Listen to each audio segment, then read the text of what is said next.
ان الحمد لله نحمده ونستعينه ونستغفره ونعوذ بالله من شرور انفسنا ومن سيئات اعمالنا من يهده الله فلا مضل له ومن يضلل فلا هادي له واشهد ان لا اله الا الله وحده لا شريك له واشهد ان محمدا عبده ورسوله رب اشرح لي صدري ويسر لي امري واحلل عقدة من لساني يفقهوا قولي۔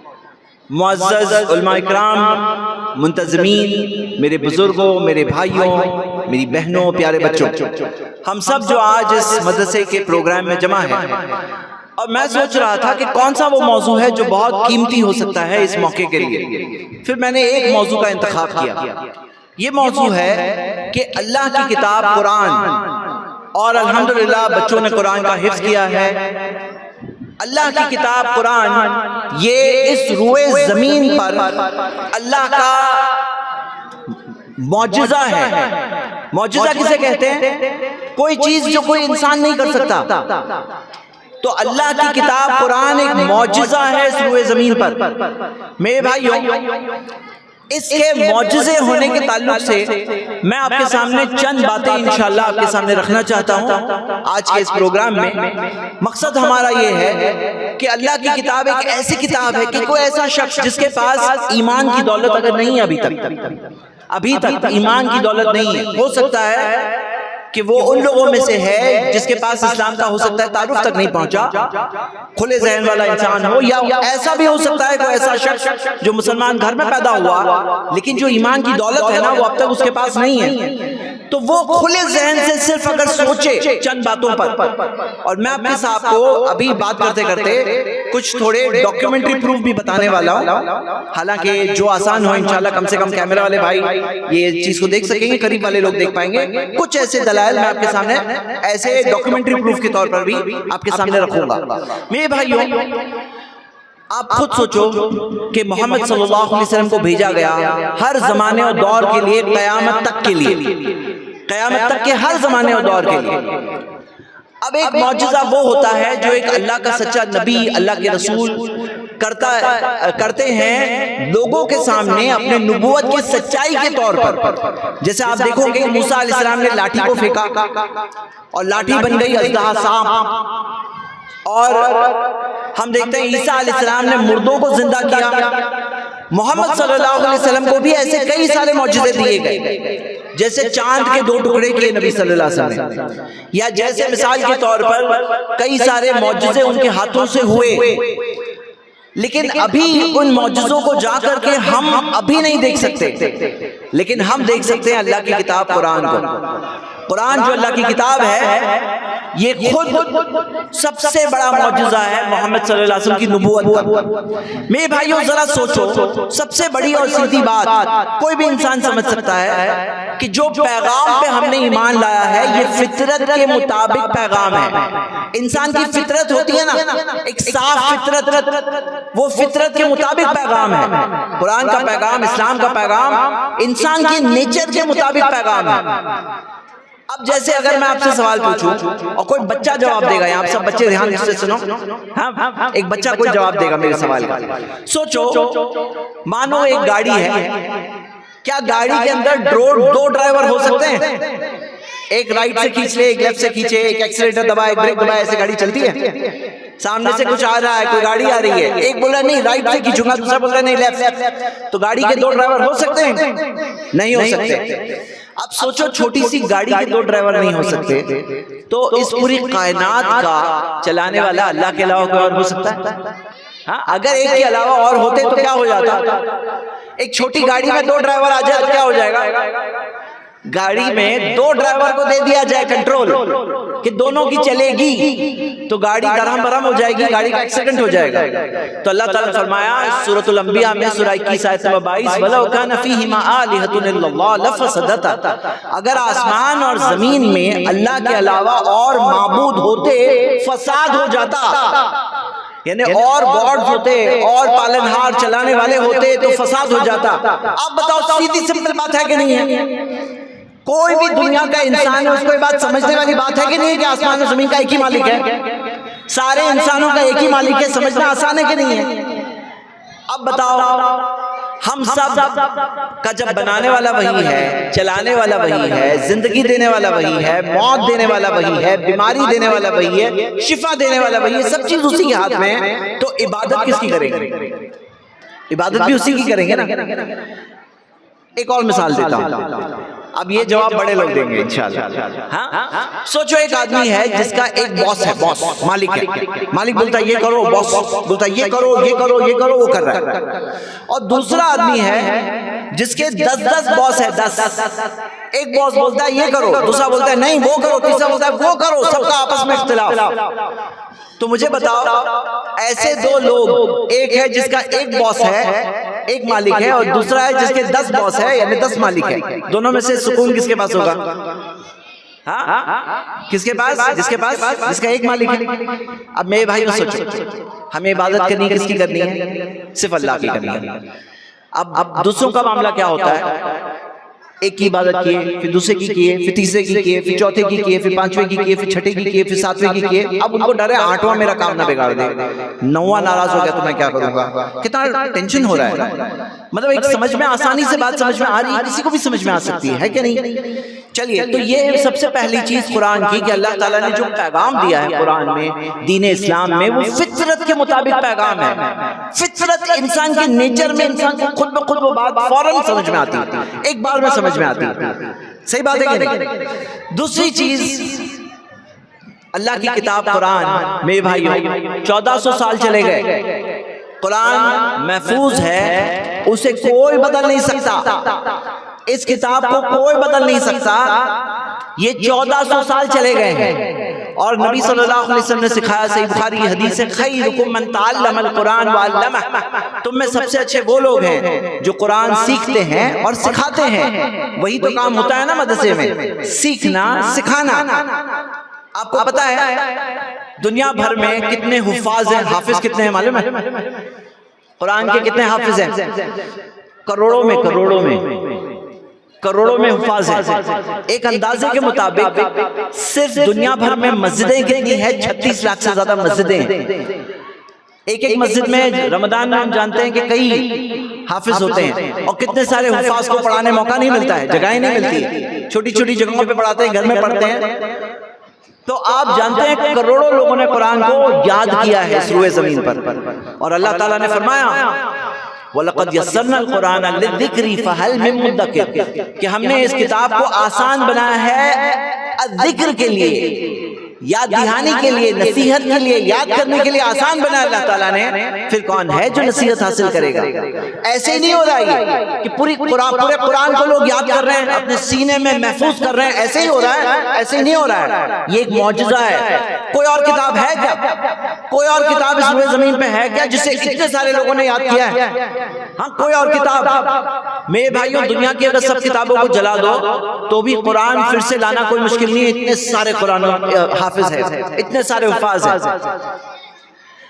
اور یہ سلسلہ صرف ابھی سے نہیں ہے، سب سے پہلے قرآن کے حافظ کون تھے معلوم ہے؟ کون بتائے گا؟ سب سے پہلے حافظ کا نام کون بتائے گا؟ کون بتائے گا؟ قرآن کے سب سے پہلے حافظ کون تھے؟ خود محمد صلی اللہ علیہ وسلم تھے، خود پیارے نبی محمد صلی اللہ علیہ وسلم سب سے پہلے قرآن کے حافظ تھے۔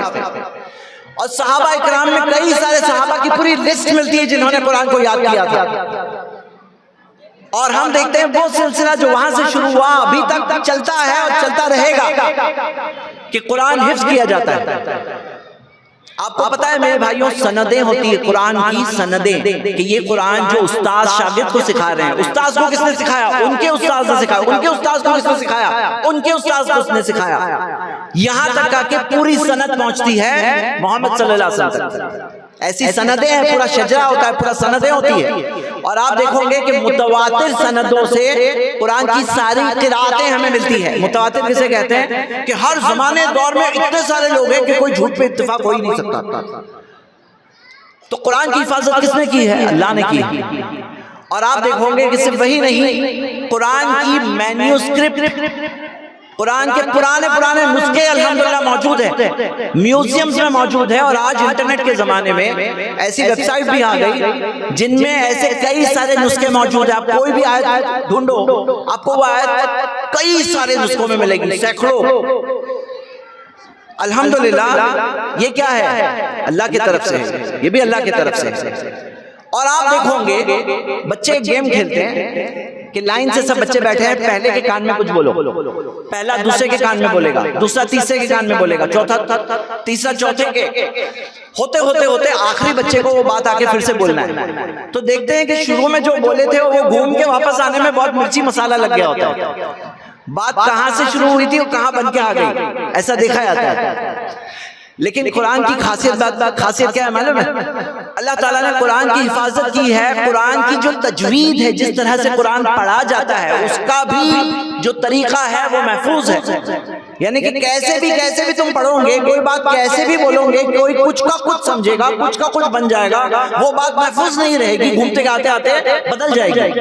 لیکن یہاں 1400 سال چلے گئے، الگ الگ جگہ کے قاری آپ کو ملیں گے، کوئی افریقہ کا قاری ملے گا، کوئی گورا امریکہ کا قاری ملے گا، کوئی یوروپ کا ملے گا، کوئی عرب ملے گا، کوئی ہند کا ملے گا، سب قاری الگ الگ جگہ کے ہیں، لیکن جو قرات کا جو طریقہ ہے، جو تجوید کا قاعدے ہیں، وہ قاعدوں کے محفوظ ہونے کی وجہ سے قرآن کیسے بھی نہیں پڑھ سکتے، اس کے قواعد وہ قواعد کے تحت ہی پڑھنا ہوگا، تو قرآن کا لفظی طور پر بھی بدل نہیں سکتا کوئی۔ اور میرے بھائیوں، اگر آپ دیکھو گے کہ عربی زبان کے اندر جو شاعری ہوتی ہے، شاعری اس کے 16 الگ الگ بہار ہوتے ہیں، بہار اپنا انڈیا والا بہار نہیں، باہر کی جمع بہار، یعنی کہ اس کے پڑھنے کے جو پیٹرن ہوتی ہے، پیٹرن 16 الگ الگ شاعری کے پیٹرن تھے۔ قرآن ان 16 میں سے کسی بھی طریقے پہ نہیں، قرآن کا خود کا اپنا طریقہ ہے۔ آپ قرآن سنتے ہو،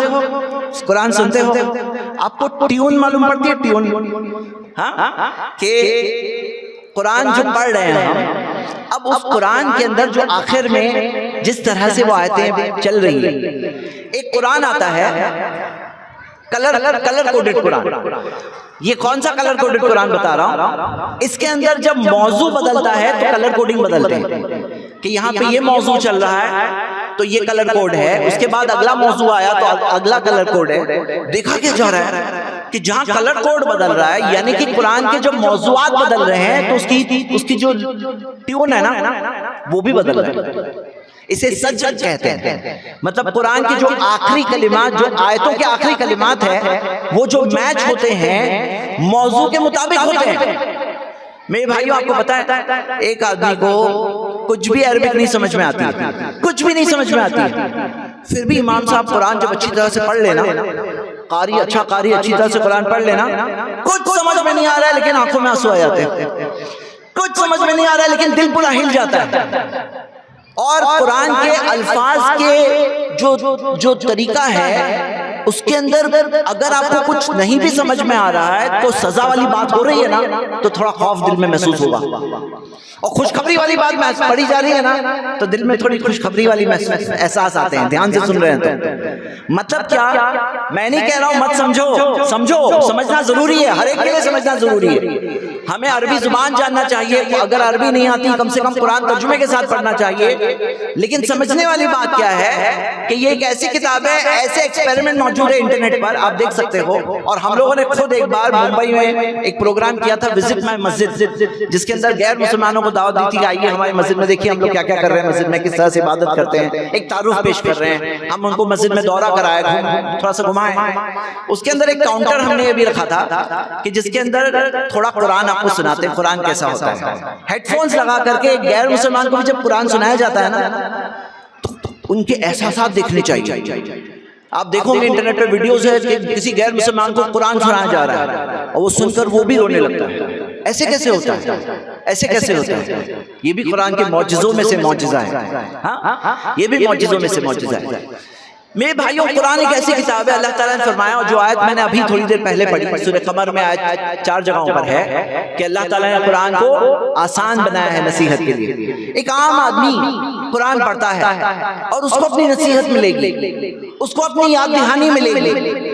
قرآن میں ایسا نہیں ہے کہ جنت کا بیان سب ایک ہی جگہ پر ہے، جہنم کا بیان سب ایک ہی جگہ پر ہے، قیامت کے دن کا بیان ایک ہی جگہ پر، ایسے نہیں ہے۔ الذکر ہے، یاد دہانی والی کتاب ہے، یعنی آپ پڑھو گے تو آپ کو یاد دہانی ملتی رہے گی، تو یاد دہانی ملے گی، یہ ایسی کتاب ہے۔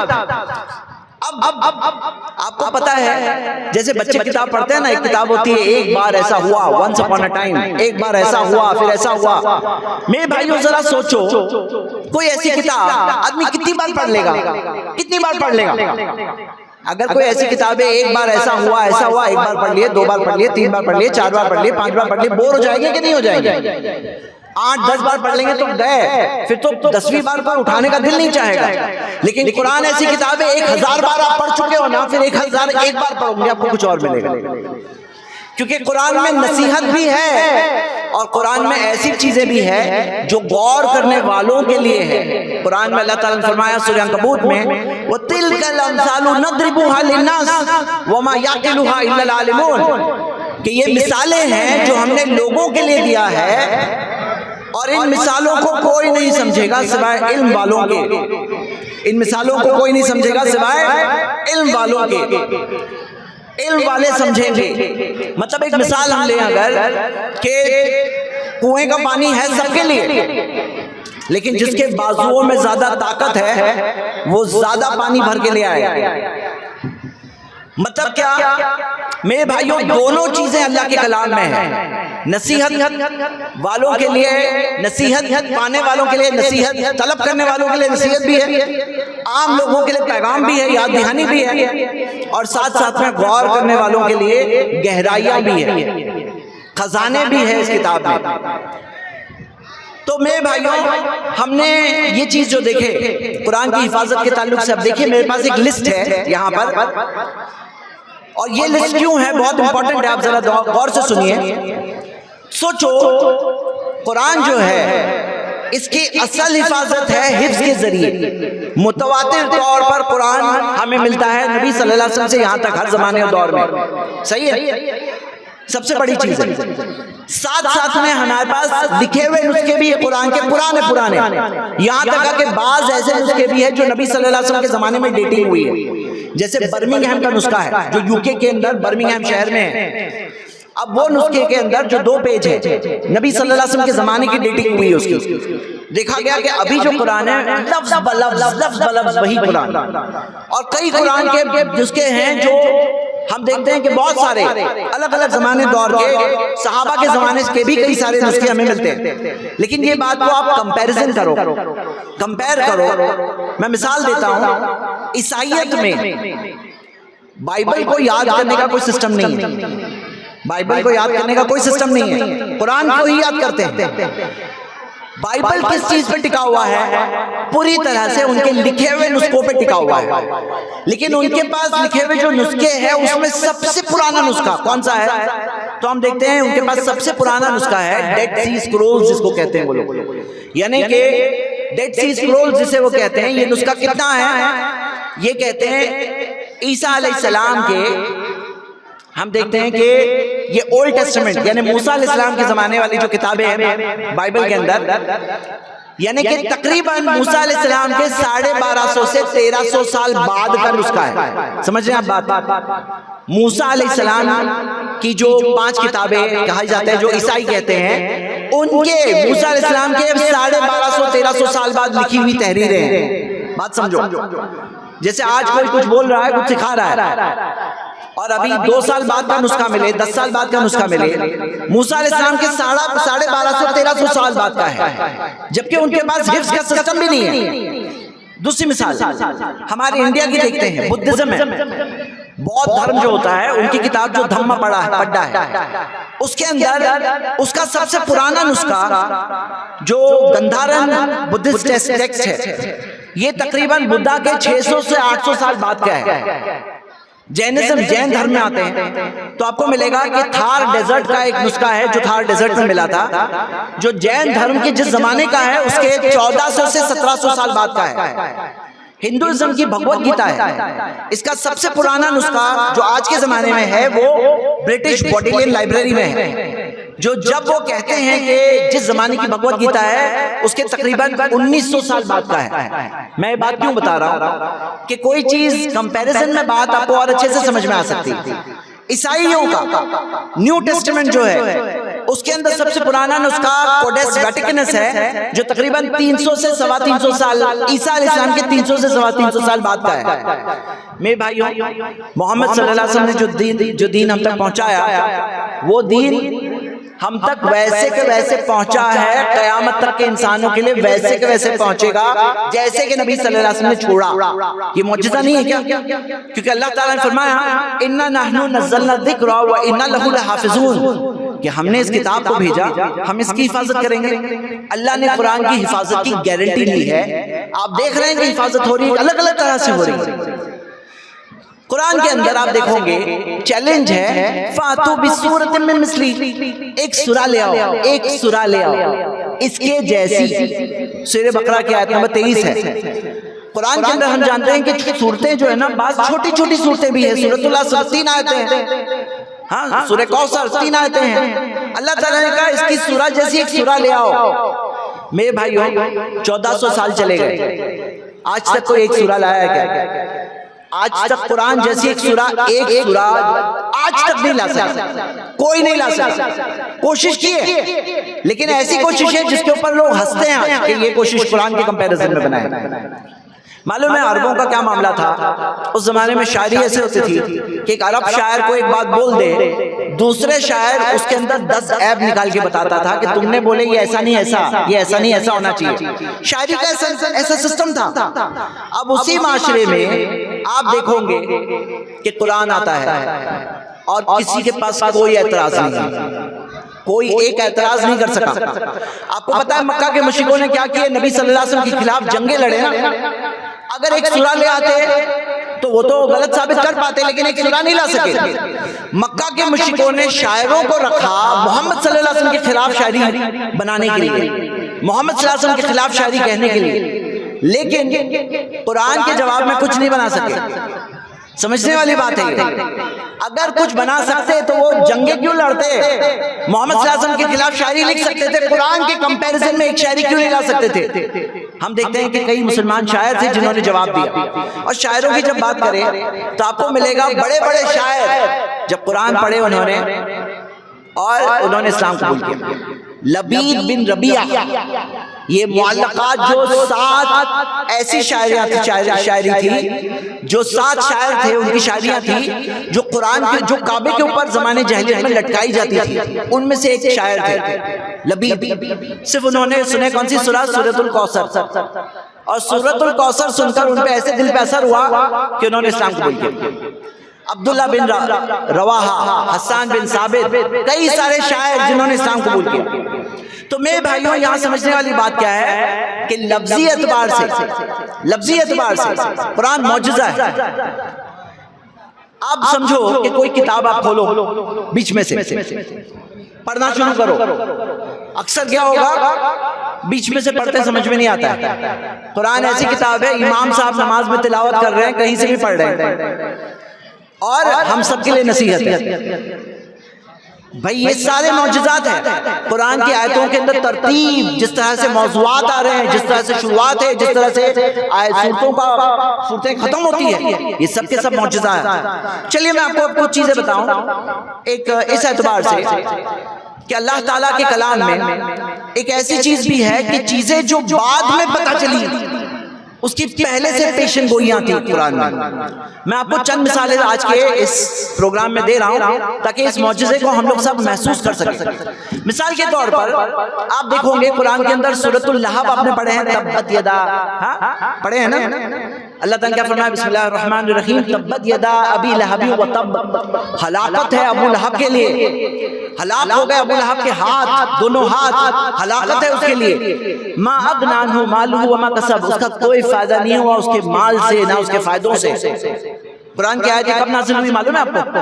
محمد صلی اللہ علیہ وسلم 23 سال کی مدت تک تھے، نبی بننے کے بعد، پیغمبر بننے کے بعد 23 سال کی ان کی زندگی کی مدت تھی۔ اس کے شروعات کے دور میں یہ آیت نازل ہوئی، اور مکہ کے 13 سال گزرے، مدینہ والے 2 سال گزرے، تقریباً 15 سال بعد جا کے ابو لہب کی موت ہوئی۔ اب میں سوال کیا پوچھ رہا ہوں، سنیے اور غور کرو۔ شروع میں ہی نازل ہو گیا تھا کہ ہلاکت ہے ابو لہب کے دونوں ہاتھوں کے لیے، ہلاکت ہے ابو لہب کے لیے۔ ابو لہب نے کیا کیا تھا؟ نبی صلی اللہ علیہ وسلم کی سخت مخالفت کی تھی، الگ الگ طرح سے دشمنی کی تھی۔ اب سوچو اگر ابو لہب آ کر کہہ دیتا میں ایمان لاتا ہوں، اگر ابو لہب آ کر کہہ دیتا کہ میں ایمان لاتا ہوں تو قرآن غلط ثابت ہو جاتا۔ 15 سال گزر رہے ہیں، ابو لہب دشمنی میں 50 چیزیں کر رہا ہے، کبھی بھی اس نے یہ نہیں کیا۔ اور کسے پتا تھا کہ ابو لہب ایمان نہیں لائے گا؟ پتہ ہے آپ کو بہت سارے دشمن تھے، بعد میں جا کے ایمان لائے، انہوں نے دین کی دفاع میں بڑے بڑی خدمات انجام دی۔ بہت سارے ایسے لوگ تھے۔ خالد بن ولید احد کی جنگ میں پوری جنگ کا پاسا پلٹ گیا ابو خالد بن ولید رضی اللہ عنہ کی وجہ سے، اور بعد میں جا کے انہوں نے اسلام قبول کیا۔ ابو سفیان رضی اللہ عنہ بعد میں اسلام قبول کیا۔ کئی ساری مثالیں، دشمن تھے پہلے، آگے جا کر دین کی دفاع کرنے والے، دین کی خدمت کرنے والے بن گئے۔ کون جانتا تھا کہ ابو لہب ایمان نہیں لائے گا؟ کون جانتا تھا یہ؟ کون؟ اللہ تعالیٰ جانتا تھا۔ یہ پیشن گوئی نہیں تھی، پیشن گوئی تھی۔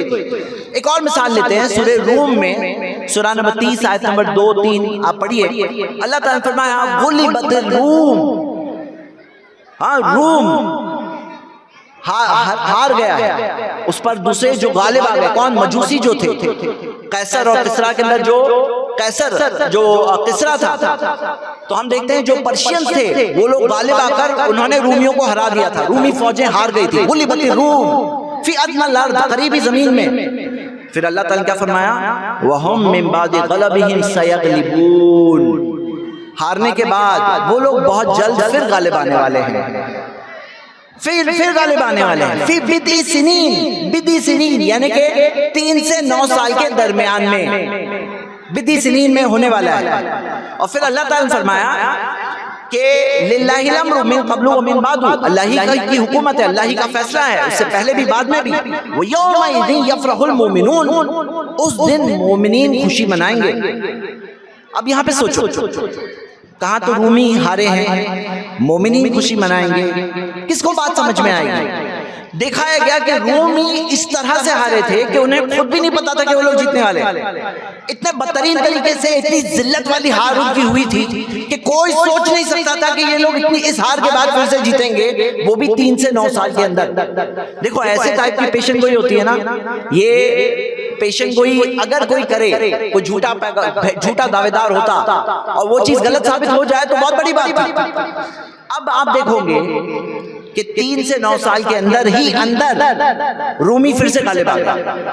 ہیراکلس نے اس طرح سے آرگنائز کیا، ان کا جو نیا بادشاہ تھا ہیراکلس، اس طرح سے آرگنائز کیا اور جا کر کے اس نے یہاں تک آ کے جو زوراسٹرنز تھے، جو مجوسی تھے، ان کی برتھ پلیس تک پہنچ گیا، ان کے فائر ٹیمپل جو ایران میں تھا وہاں تک پہنچ گیا اور جا کر کے اس نے ہرایا اسی مدت کے اندر۔ اور پھر کیا ہوا معلوم ہے؟ اسی وقت پر یہاں پر ہیراکلس کی جیت ہوئی اور وہاں پر مومنوں کی جیت ہوئی بدر میں، اسی سال میں، جس سال میں ہیراکلس یعنی رومی پھر سے جیت کر آئے، اسی سال میں مومنین کی جیت ہوئی بدر میں۔ بدر میں مسلمانوں نے کفار کو ہرایا۔ تب جا کے لوگوں کو سمجھ میں آیا یومئذ یفرح المؤمنون، اس دن مومنین خوشی منائیں گے۔ تب سمجھ میں آئی وہ بات کہ اچھا جو خوشی منانے کا ذکر ہے یہ بات ہوئی، آگے جا کے پتا چلا۔ اب ہم یہ دیکھتے ہیں 1-2 مثالیں۔ مثال کے طور پر وَإِسْتَأْذَنَ رَبُّكَ لَيَبْعَثَنَّ عَلَيْهِمْ إِلَى يَوْمِ الْقِيَامَةِ، جب تمہارے رب نے اعلان کیا کہ میں ان کے خلاف بھیجتا رہوں گا قیامت کے دن تک، مَن يَسُومُهُمْ سُوءَ الْعَذَابِ، جو انہیں دردناک بہت برا عذاب دیں گے۔ اللہ تعالیٰ ایسوں کو بھیجتا رہے گا۔ کس کے خلاف؟ کس کے خلاف؟ یہودیوں کے خلاف۔ یہودیوں کے خلاف قیامت تک ایسے لوگ آتے رہیں گے جو انہیں دردناک عذاب دیتے رہیں گے۔ آپ اگر ویکیپیڈیا یا کہیں پر جاؤ اور دیکھو اینٹی سیمیٹزم، تو آپ کو ملے گا ہر صدی میں ایسے ایسے لوگ آئے ہیں جنہوں نے یہودیوں پر سخت قسم کے عذاب برسائے ہیں، ہر صدی میں آئے ہیں۔ اور جو حال میں ہٹلر نے تقریباً لاکھوں یہودیوں کو جلایا تھا زندہ، اس لسٹ میں ہٹلر کا بھی نام ہے۔ اور پھر اللہ تعالیٰ نے یہ بھی بتایا کہ وہ لوگ محفوظ صرف تب ہوں گے جب وہ کسی کی حفاظت میں ہوں گے۔ جو آج ہم دیکھتے ہیں امریکہ کی حفاظت میں ہے، تب وہ حفاظت میں رہیں گے اب سزا کب آ جائے گی؟ کیونکہ یہ جو قیامت تک ہوتا رہے گا یہ ہوگا. ابھی کچھ وقت پہلے کی بات ہے، ہٹلر گزرا تھا، آگے کون آنے والا ہے؟ ہر زمانے اور دور میں ہوتا آیا ہے، یہ ایک پیشن گوئی ہے. ایک اور مثال دیکھتے ہیں کہ اللہ تعالیٰ قرآن میں سورہ مائدہ سورہ 5 آیت 67 میں فرمایا وَاللَّهُ يَعْصِمُكَ مِنَ النَّاسِ، اللہ آپ کی حفاظت کرے گا لوگوں سے. اللہ آپ کی اے نبی صلی اللہ علیہ وسلم حفاظت کرے گا لوگوں سے. سوچ رہے ہو کہ نبی صلی اللہ علیہ وسلم 28 جنگوں میں گئے، کتنی 28 جنگوں میں شریک ہوئے، لیکن کہیں پہ بھی نبی صلی اللہ علیہ وسلم کا قتل نہیں ہوا. کئی لوگوں نے قتل کرنے کی کوشش کی، کئی لوگوں نے مرڈر کرنے کی کوشش کی، پوری لسٹ ہے ایسے لوگوں کی، لیکن اللہ نے حفاظت کی. تو کون نبی صلی اللہ علیہ وسلم پر کوئی بھی طرح کی تکلیف بھیج سکتا ہے. سمجھنے والی بات کیا ہے؟ آزمائشیں آتی ہیں مومنوں پر، لیکن جان کی حفاظت کی جو اللہ نے گارنٹی لی اس میں کوئی کچھ نہیں کر سکا. آخر میں جا کر 10 سال کی مدت مدینہ میں وہ ختم ہوئی. 11ویں سال میں جا کر نبی صلی اللہ علیہ وسلم کی دین مکمل ہونے کے بعد نیچرل طور پہ موت ہوئی. دین مکمل ہوا اور پھر اللہ کے رسول صلی اللہ علیہ وسلم کا انتقال ہوا. میرے بھائیوں یہ ایک معجزہ تھا، کسے پتا ہو سکتا تھا؟ وَاللَّهُ يَعْصِمُكَ مِنَ النَّاسِ جو اللہ تعالیٰ نازل کیا، یہ قرآن کی آیت 1 ہجری میں. اس کے 11 سال بعد 28 جنگوں کے بعد کئی سارے لوگوں نے مرڈر کرنے کی کوشش کی، لیکن اللہ حفاظت کر رہا تھا. سمجھنے والی بات ہے میرے بھائیوں. یہ تو چند مثالوں کی میں نے جھلکیاں آپ کے سامنے پیش کی. سمجھنے والی بات کیا ہے؟ یہ ایک ایسی کتاب ہے معجزوں سے بھری ہوئی، ایسی کتاب جس میں آگے ہونے والی چیزوں کی پیشن گوئیاں بھی ہے، ایسی چیزیں بھی ہے جو سائنس کو ابھی پچھلے 25-50 سالوں میں پتا چلا ہے. اور قرآن میں ایسی کئی ساری چیزیں ہیں جو 1400 سال پہلے سے دی ہوئی ہے. محفوظ کتاب جس کو کسی نے بدلا نہیں، اس کے اندر ابھی داخل نہیں کیا، پہلے سے ہے. ایک ایسی کتاب جو ایسی خبریں دیتی ہے ماضی کی جو کسی کو پتا نہیں تھا. ایک مثال لے لیجیے، یوسف علیہ السلام کے ٹائم پہ جو بادشاہ ہے، مصر کا بادشاہ، اسے قرآن میں سورہ یوسف میں 5 بار ملک کہا گیا. بادشاہ، ملک ملک ملک. موسیٰ علیہ السلام کے زمانے کے بادشاہ کو 67 ٹائمز فرعون کہا گیا، ملک نہیں کہا گیا، فرعون کہا گیا. اب مصر کی جو تاریخ تھی وہ پوری اوجھل ہو چکی تھی. پتہ ہے آپ کو مصر کی تاریخ جو تھی وہ آنکھوں سے لوگوں کے اوجھل ہو چکی تھی. کیوں؟ ان کی جو زبان تھی ہیروگلفکس، یہ زبان ڈیڈ زبانوں میں چلی گئی تھی. تقریباً سن 1800 کچھ میں، 1800 کچھ یعنی ابھی سے 200 سال پہلے ایک بہت بڑا پتھر ملا، ایک بہت بڑا پتھر ملا، اور اس پتھر میں 3 زبانوں میں سیم بات لکھی تھی. تو تب جا کر وہ مصریوں کی زبان سب کو سمجھ میں آنے لگی. ایسے تو لکھی ہوئی تھی بہت سی باتیں پیرامڈز میں، لیکن کوئی پڑھ نہیں سکتا تھا، سمجھ نہیں سکتا تھا. لیکن روزیٹا سٹون نام کا ایک پتھر ملا. یہ پتھر ملنے کے بعد ان کو وہ مصریوں کی زبان سمجھ میں آنے لگی. جب پڑھے تو پتا چلا کہ مصریوں کی الگ الگ بادشاہ، الگ الگ حکومتیں گزری تھی. تو early kingdom, middle kingdom, later kingdom. تو مڈل کنگڈم جس زمانے میں تقریباً یوسف علیہ السلام تھے، اس زمانے میں بادشاہ کو ملک ہی کہتے تھے، بادشاہ کہتے تھے. لیکن فرعون جو لفظ ہے، یہ لفظ نیو کنگڈم کے ٹائم پر یعنی بعد کے زمانے میں آیا تھا. جو موسیٰ علیہ السلام بعد کے زمانے میں تھے، یوسف علیہ السلام پہلے کے زمانے میں تھے. لفظ فرعون بعد کے زمانے میں استعمال کرنا انہوں نے شروع کیا. یہ کب پتا چلا ان کو؟ ابھی پچھلے 100-150 سالوں میں پتا چلا. اچھا ایسا تھا. قرآن میں دیکھیں تو پہلے سے وہی. یہ ایک مثال بتا رہا ہوں، ایسی بہت ساری مثالیں. میرے بھائیوں وہ دین پر ہم بھی ہیں. اب میں آپ سب کو ابھارنا یہ چاہتا ہوں کہ آپ سب قرآن کے لیے وقت نکالو. میرے بھائی، رمضان کا مہینہ ہے قریب سامنے. ابھی تو اتنا آسان ہے، ہونا تو یہ چاہیے کہ آپ کے پاس قرآن کا اپنی زبان جو آپ پڑھتے ہو اس میں ایک ترجمہ ہونا چاہیے، کیونکہ کتاب میں پڑھنے میں بات ہی الگ ہے. اگر وہ نہیں ہو سکتا تو کم سے کم اسمارٹ فون میں قرآن کا ایپ تو ڈالو. آپ کو کون سی زبان آتی ہے؟ اردو آتی ہے، ہندی آتی ہے، کون سی بھاشا آتی ہے؟ قرآن کے ترجمے موجود ہیں. میرے بھائیوں قرآن پڑھو بھی، اسے سمجھنے کی کوشش کرو ترجمے کے ساتھ، تفسیر کے ساتھ، دین کا علم حاصل کرو. قرآن وہ کتاب ہے جو دلوں کی بیماریوں کو دور کرتا ہے. قرآن وہ کتاب ہے زیادہ تم ایمان بڑھ جاتا ہے. قرآن وہ کتاب ہے جس میں دلائل ہے، معجزات ہے. جو دیکھنا چاہتے ہیں ان کے لیے، جو ہدایت چاہتے ہیں ان کے لیے، جو آنکھیں بند کر کے جینا چاہتے ہیں ان کے لیے نہیں ہے، بلکہ جو غلط نیتوں سے آئیں گے ان کے لیے گمراہی ہے. ایسے جو لوگ جو واضح کلیئرلی غلط نیت سے آتے ہیں ان کو ہدایت نہیں ملے گی، ان کے لیے گمراہی ہے۔ یہ بھی قرآن کے معجزوں میں سے معجزہ ہے کہ آپ کی نیت کیا ہے، صاف نیت سے ہدایت طلب کرتے ہوئے آپ جاؤ، آپ کا دل ہل پڑے گا۔ قرآن کا پیغام ایسا ہے، آپ کا دل ہل پڑے گا، دل کی بیماریاں دور ہوگی، ایمان بڑھے گا۔ میرے بھائیوں، اس چیز سے محروم اگر آپ زندگی گزار رہے ہو نا، کوئی اگر آپ سے کہے نا آم کا مزہ، بولے آم ایسا ہوتا ہے ایسا ہوتا ہے، ارے جس نے آم کھایا اس کو معلوم ہے آم کس کو بولتے ہیں، جس نے آم کھایا ہی نہیں ہے تو کتنا بھی بتاؤ اس کو سمجھ میں نہیں آنے والا، یہ تو آم ہے۔ ہم قرآن کی بات کر رہے ہیں، اگر آپ نے قرآن پڑھا نہیں ہے نا تو آپ کی زندگی میں آپ نے محسوس ہی نہیں کیا ابھی تک، اس معجزے کو آپ نے اب تک ٹیسٹ ہی نہیں کیا، آپ نے محسوس ہی نہیں کیا میرے بھائی۔ تو چلو بہترین موقع سامنے ہے، قرآن کا مہینہ سامنے ہے، جس مہینے میں قرآن نازل ہوا، ابھی کبھی کریں گے انشاءاللہ، ڈاؤن لوڈ کریں گے، آپ کریں گے کہ نہیں؟ آپ ایک اجتماع میں آئے ہو، آپ نے وقت نکالا ہے، ایک چیز ساتھ میں لے کر جانا ہے، یہاں سے کیا لے کے آنا ہے؟ قرآن لے کے جانا ہے۔ اسمارٹ فون جن جن کے پاس ہے، ابھی کبھی قرآن کا ایپ ڈاؤن لوڈ کرو اور قرآن پڑھو میرے بھائی، اور سمجھ کے پڑھو، ترجمے کے ساتھ، تفسیر کے ساتھ، اور اس معجزے کو اپنے دل میں محسوس کرو جو اللہ تعالیٰ نے اس کی آیتوں میں معجزہ رکھا ہے۔ اللہ سے دعا ہے اللہ ہم سب کو اس کی کتاب سے تعلق جوڑنے کے اللہ میں توفیق عطا فرما، اللہ ہم سب کو زندگی ایمان کے ساتھ، یقین کے ساتھ گزارنے کی توفیق عطا فرما۔ اصلیت تو سامنے آنے والی ہے، کسی بھی دن موت ہو جائے گی، تب تو ساری اصلیتیں سامنے ہوگی۔ سمجھدار وہ انسان ہے جو اس احساس اور یقین کے ساتھ زندگی گزارے، وہ سمجھدار انسان ہے۔ پوری زندگی گزارے اس یقین کے ساتھ گزارے، وہ سمجھدار انسان ہے۔ اللہ سے دعا ہے اللہ ہم سب کو ایمان اور یقین کے ساتھ زندگی گزارنے کی توفیق عطا فرما۔ آمین۔ وآخر دعوانا الحمدللہ رب العالمین۔